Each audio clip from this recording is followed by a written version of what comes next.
شروع اللہ کے نام سے جو بڑا مہربان نہایت رحم والا ہے۔ الف لام را، یہ خدا کی کتاب اور قرآن روشن کی آیتیں ہیں۔ کسی وقت کافر لوگ آرزو کریں گے کہ اے کاش وہ مسلمان ہوتے۔ اے محمد صلی اللہ علیہ وآلہ وسلم، ان کو ان کے حال پر رہنے دو کہ کھا لیں اور فائدے اٹھا لیں، اور طول عمل ان کو دنیا میں مشغول کیے رہے۔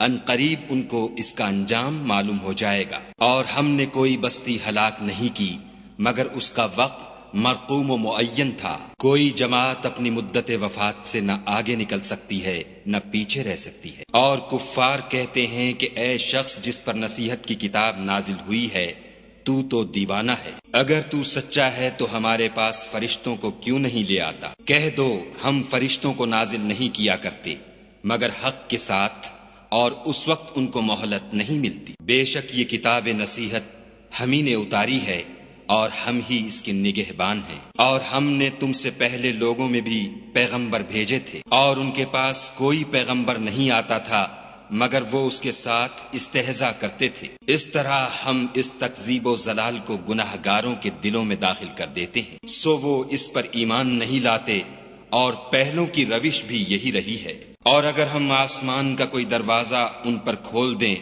اور وہ اس میں چڑھنے بھی لگیں تو بھی یہی کہیں گے کہ ہماری آنکھیں مخمور ہو گئی ہیں، بلکہ ہم پر جادو کر دیا گیا ہے۔ اور ہم ہی نے آسمان میں برج بنائے اور دیکھنے والوں کے لیے اس کو سجا دیا، اور ہر شیطان راندہ درگاہ سے اسے محفوظ کر دیا۔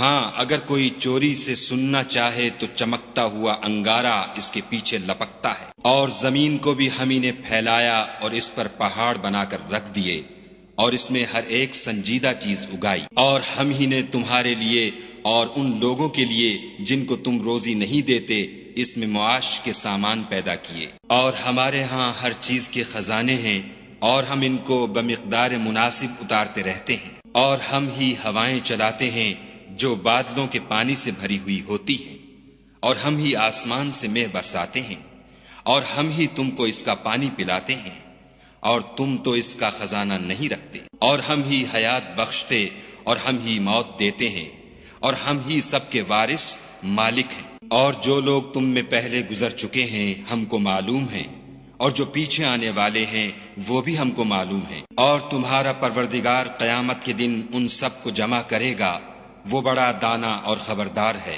اور ہم نے انسان کو کھن کھناتے سڑے ہوئے گارے سے پیدا کیا ہے، اور جنوں کو اس سے بھی پہلے بے دھوئیں کی آگ سے پیدا کیا تھا۔ اور جب تمہارے پروردگار نے فرشتوں سے فرمایا کہ میں کھن کھناتے سڑے ہوئے گارے سے ایک بشر بنانے والا ہوں، جب اس کو صورت انسانیہ میں درست کر لوں اور اس میں اپنی بے بہا چیز یعنی روح پھونک دوں تو اس کے آگے سجدے میں گر پڑنا، تو فرشتے تو سب کے سب سجدے میں گر پڑے مگر شیطان کہ اس نے سجدہ کرنے والوں کے ساتھ ہونے سے انکار کیا۔ خدا نے فرمایا کہ ابلیس تجھے کیا ہوا ہے کہ تو سجدہ کرنے والوں میں شامل نہ ہوا؟ اس نے کہا میں ایسا نہیں ہوں کہ انسان کو جس کو تو نے کھن کھناتے سڑے ہوئے گارے سے بنایا ہے سجدہ کروں۔ خدا نے فرمایا یہاں سے نکل جا، تو مردود ہے، اور تجھ پر قیامت کے دن تک لعنت برسے گی۔ اس نے کہا کہ پروردگار مجھے اس دن تک مہلت دے جب لوگ مرنے کے بعد زندہ کیے جائیں گے۔ فرمایا کہ تجھے مہلت دی جاتی ہے وقت مقرر یعنی قیامت کے دن تک۔ اس نے کہا کہ پروردگار جیسا تو نے مجھے رستے سے الگ کیا ہے میں بھی زمین میں لوگوں کے لیے گناہوں کو آراستہ کر دکھاؤں گا اور سب کو بہکاؤں گا۔ ہاں ان میں جو تیرے مخلص بندے ہیں ان پر قابو چلنا مشکل ہے۔ خدا نے فرمایا کہ مجھ تک پہنچنے کا یہی سیدھا رستہ ہے۔ جو میرے مخلص بندے ہیں ان پر تجھے کچھ قدرت نہیں کہ ان کو گناہ میں ڈال سکے، ہاں بدراہوں میں سے جو تیرے پیچھے چل پڑے۔ اور ان سب کے وعدے کی جگہ جہنم ہے، اس کے 7 دروازے ہیں، ہر ایک دروازے کے لیے ان میں سے جماعتیں تقسیم کر دی گئی ہیں۔ جو متقی ہیں وہ باغوں اور چشموں میں ہوں گے، ان سے کہا جائے گا کہ ان میں سلامتی اور خاطر جمع سے داخل ہو جاؤ، اور ان کے دلوں میں جو کدورت ہوگی ان کو ہم نکال کر صاف کر دیں گے، گویا بھائی بھائی تختوں پر ایک دوسرے کے سامنے بیٹھے ہوئے ہیں، نہ ان کو وہاں کوئی تکلیف پہنچے گی اور نہ وہ وہاں سے نکالے جائیں گے۔ اے پیغمبر صلی اللہ علیہ وآلہ وسلم، میرے بندوں کو بتا دو کہ میں بڑا بخشنے والا اور مہربان ہوں، اور یہ کہ میرا عذاب بھی درد دینے والا عذاب ہے۔ اور ان کو ابراہیم کے مہمانوں کا احوال سنا دو۔ جب وہ ابراہیم کے پاس آئے تو سلام کہا۔ انہوں نے کہا کہ ہمیں تو تم سے ڈر لگتا ہے۔ انہوں نے کہا کہ ڈریے نہیں، ہم آپ کو ایک دانش مند لڑکے کی خوشخبری دیتے ہیں۔ وہ بولے کہ جب مجھے بڑھاپے نے آ پکڑا تو تم خوشخبری دینے لگے، اب کاہے کی خوشخبری دیتے ہو؟ انہوں نے کہا کہ ہم آپ کو سچی خوشخبری دیتے ہیں، آپ مایوس نہ ہوجیے۔ ابراہیم نے کہا کہ خدا کی رحمت سے میں مایوس کیوں ہونے لگا؟ اس سے مایوس ہونا گمراہوں کا کام ہے۔ پھر کہنے لگے کہ فرشتوں تمہیں اور کیا کام ہے؟ انہوں نے کہا کہ ہم ایک گناہ گار قوم کی طرف بھیجے گئے ہیں کہ اس کو عذاب کریں، مگر لوط کے گھر والے کہ ان سب کو ہم بچا لیں گے، البتہ ان کی عورت کہ اس کے لیے ہم نے ٹھہرا دیا ہے کہ وہ پیچھے رہ جائے گی۔ پھر جب فرشتے لوط کے گھر گئے تو لوط نے کہا تم تو ناآشنا سے لوگ ہو۔ وہ بولے کہ نہیں، بلکہ ہم آپ کے پاس وہ چیز لے کر آئے ہیں جس میں لوگ شک کرتے تھے، اور ہم آپ کے پاس یقینی بات لے کر آئے ہیں اور ہم سچ کہتے ہیں۔ تو آپ کچھ رات رہے سے اپنے گھر والوں کو لے نکلیں اور خود ان کے پیچھے چلیں، اور آپ میں سے کوئی شخص پیچھے مڑ کر نہ دیکھے، اور جہاں آپ کو حکم ہو وہاں چلے جائیے۔ اور ہم نے لوط کی طرف وحی بھیجی کہ ان لوگوں کی جڑ صبح ہوتے ہوتے کاٹ دی جائے گی، اور اہل شہر لوط کے پاس خوش خوش دوڑے آئے۔ لوط نے کہا کہ یہ میرے مہمان ہیں، کہیں ان کے بارے میں مجھے رسوا نہ کرنا، اور خدا سے ڈرو